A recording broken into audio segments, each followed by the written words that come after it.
تتجه أنظار عشاق الساحرة المستديرة صوب العاصمة المغربية الرباط مساء الأحد المقبل لمتابعة المباراة النهائية لبطولة كأس الأمم الإفريقية 2025 بين المغرب والسنغال على ملعب المجمع الرياضي الأمير مولاي عبد الله.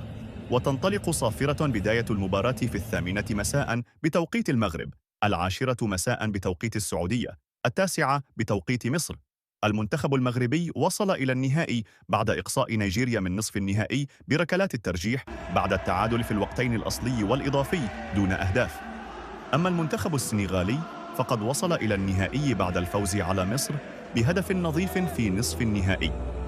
تمتلك شبكة قنوات بي إن سبورتس القطرية حقوق بث مباريات كأس أفريقيا 2025، وتشير الأرقام التاريخية إلى تفوق نسبي للمغرب في المواجهات المباشرة، إذ التقى المنتخبان في 6 مباريات سابقة.